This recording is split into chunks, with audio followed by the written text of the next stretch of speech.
It's Kenna. I have Chris Bossio here. We're gonna be giving him a mohawk. A mohawk. With a freestyle design on the side. Can you imagine? People will be like, yo, is Chris okay? Everybody, let's do a health check on Chris. Literally. No, really. We're gonna be doing a high skin taper on the sides and on the back. The overall length on the top we're happy with, but we're gonna square it off a little bit and pull down the height in the middle area of his top. We're gonna edge him up and then just clean up his beard and do his top line. One more thing, Kenna. What? So my corners, you know, are lighter than right here. So one thing I like to do is do like a 3 or a 4, whatever works, to kind of lighten up the middle here and kind of match my corners. Okay. My density. So just take it up and kind of just scoop on the front middle part. Yeah, okay. Pretty much, yeah. Yep. Cool, let's do it. What about your colic area? My colic area is the hardest thing to maintain on my, you know, it's weird. This just wants to like flip back. It does, and I even wore a hat to try to bring it down, but it's something that's like, it has its life of its own. So how have you been enjoying cutting in the lab? I like it. I like having a creative space specifically designed to do this. Feels like a casino, like there's AC going, you can barely see outside, there's no clocks anywhere. Tunnel vision. So it's easy to get stuck in here, and even like something for me about big executive tables make me want to do work and be creative. Yeah. So that was the focus here. I love that.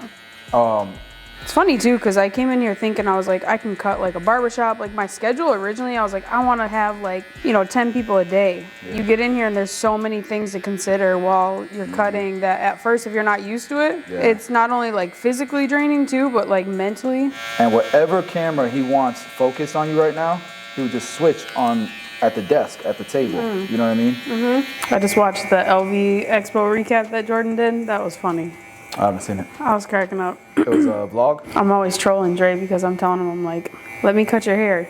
In the video, Dre looks at me and goes, no, because you're a girl. I was like, yo. It's crazy how many guys still come to the shops and be like, I'll wait for him. Oh, yeah. For the first time. We were just talking about that. I'll wait for him.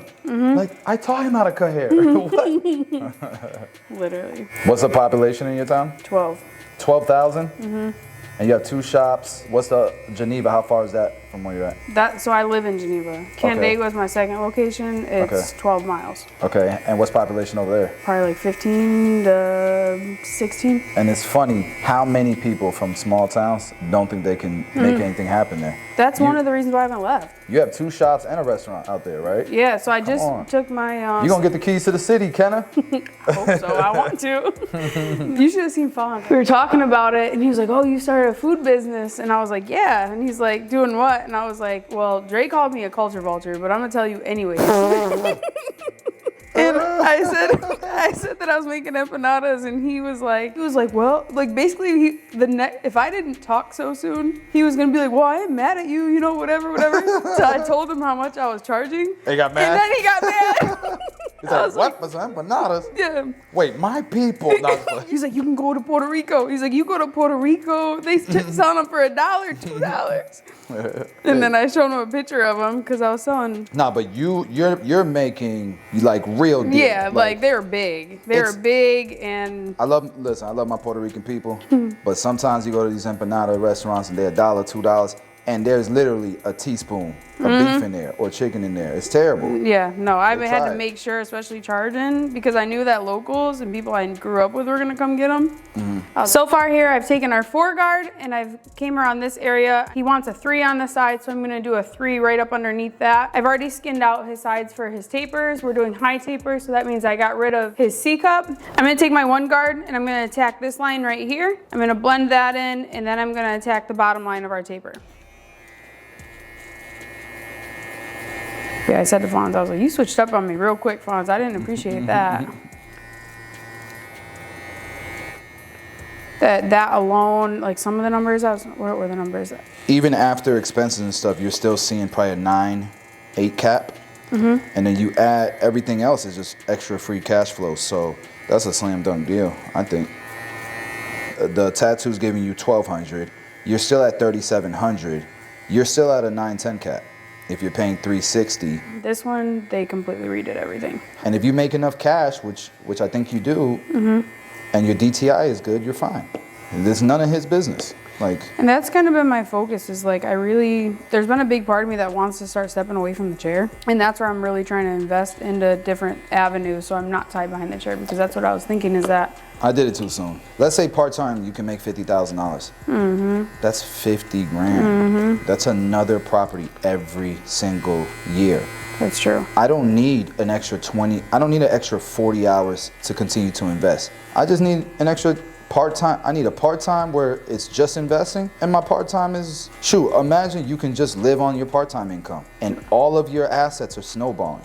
If I was living on 245 money, on barbershop money, on any of my business money, I wouldn't be where I'm at today, because I was slowing down the compounding of my snowball. And compounding is everything, like when it comes to building wealth. Right now I work half day Tuesdays. I work Wednesday, Thursday, Friday, Saturday. Yeah, work Wednesday, Thursday, Friday.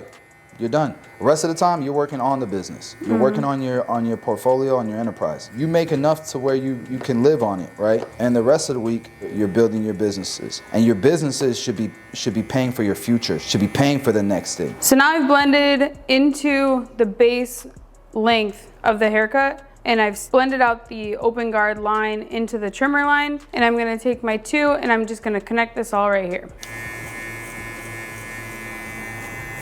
What happened? You're not turning in assignments. We ask you every day if you've done your homework, and we give you enough trust and enough of your own free will to get that done. But he's an amazing kid, great heart, like smart, just an amazing kid. So. And then her catching Justine recording her and her getting pissed off about it. She's the goofball for sure.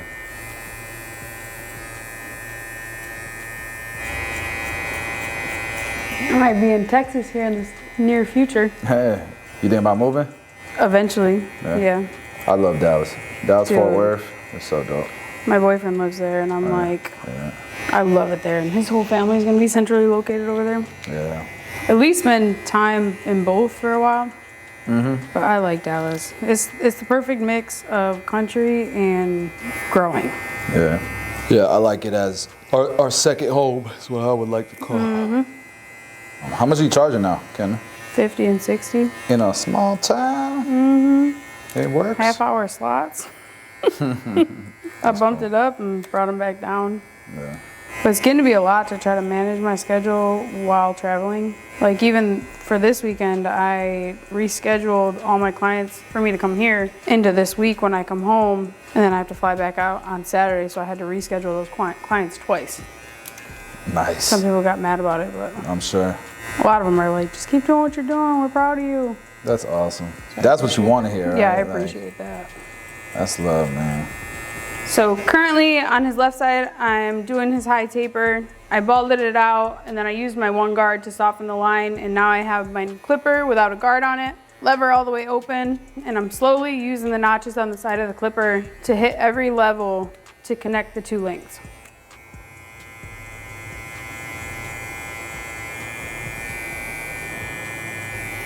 So now I'm here and I am corner blending with my trimmers. I'm really only using the first 3-4 teeth here. And because I put my trimmer line in as a solid line, I'm using a zigzag motion to shatter that straight line, because as we know, a straight line isn't necessarily gonna get rid of another straight line. So I'm using a zigzag.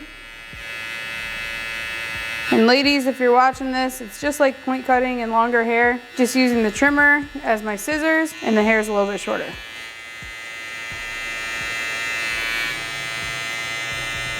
Still using that corner blending technique, doing clipper over comb to grab some of the spots here that the density might be a little bit irregular.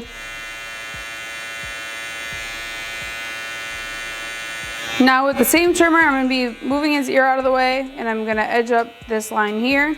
This is really gonna frame the tapers that I've done on the sides and the back. I'm using my middle finger as a pivot point. And the goal here is to keep it natural while still sharpening that line as much as possible.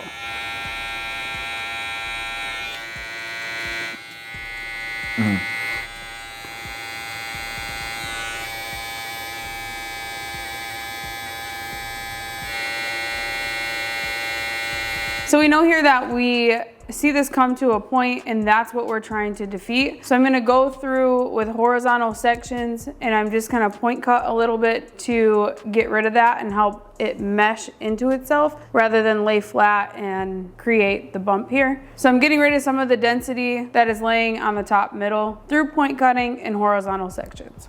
I'm leaving the front area out because we want to keep that dense for the lineup. These ones are my Hanzos, but I'm not proud of them.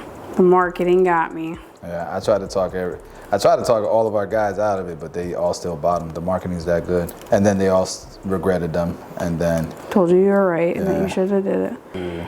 And barbers, if you see somebody's head shape like this, and you think you can square it off more, give it a more masculine look, ask them. Show them in the mirror, ask them if they're, you know, if that's something that they would like. That's something that'll set you apart from other barbers, because most clients don't know. Yeah, they think their head shape is just their head shape. Yeah, with hair, we can make it look however we want. That's why a haircut can change somebody's facial features. There's some small spots here where I want to do a little bit of detail work. As we mentioned before, I wanted to be cautious of his colic area. So I'm gonna go through with scissor over comb, and I'm just gonna kind of point cut and get the pieces out of there that I feel like are outside of the shape that I'm trying to create.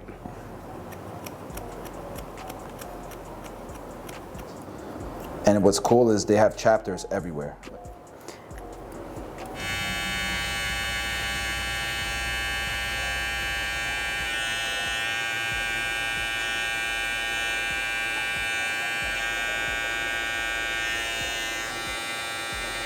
So now I am lining them up in the front. I'm combing down exactly where I'm gonna go on his sidebars. I'll comb down straight. I'll meet where I wanna be for his natural line, and then I'll comb forward towards where I'm going to line up, and I'll pull upwards, going against the grain of where I comb the hair to make sure none of those hairs are gonna overlap the lineup that I create. Kenna, you don't get fades or tapers. Was it hard understanding what made a good fade and taper? As a woman, you're saying? Yeah. Oh, as somebody that doesn't get the haircut, or in the beginning, clients would always tell me, they'd be like, do whatever you think looks best. That to me, I was like, deer in headlights, because I'm like, I don't even know what looks good. I would be so afraid to give you a style that I thought looked good, but then you go to your friends or you go around other guys and they're like clowning him for it. Yeah. So it took me a while to learn that, but one of the things I've really relied on is being passionate about art. In high school, I'd always be in the art room and I would do stippling and I'd do gradients just on the corners of all my papers, like the little sunrise in the corner. So I think that's what really helped me. Yeah.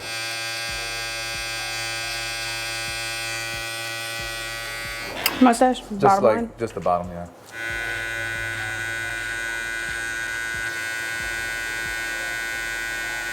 I noticed you don't have a Stanley. Loser. Actually, not a loser because show the bottom. Show the bottom. not a loser because Stanleys are getting tested for lead. They're positive for lead. I mess with that was a good one. My daughter and my wife too.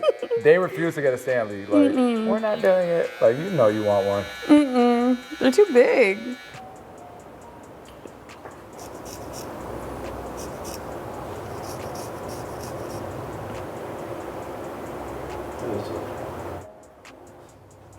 I love this stuff though, like truthfully, like thank you. I rub it into my hands pretty much every single time. Sometimes I use it as lip balm when I don't got no chapstick. Really? Yeah. That's something new. Because it has glycerin and vitamin E and aloe vera, so. That's how you know it's real.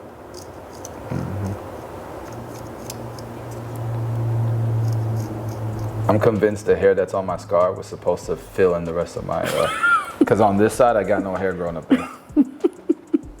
Imagine that. They had to take, you know, the skin from here to cover that scar, that cut up, and there goes my full beard. Got a couple in your ear too you can put there. Nice. I know I just started getting those. Those happen when you turn 30. You almost there. Come on.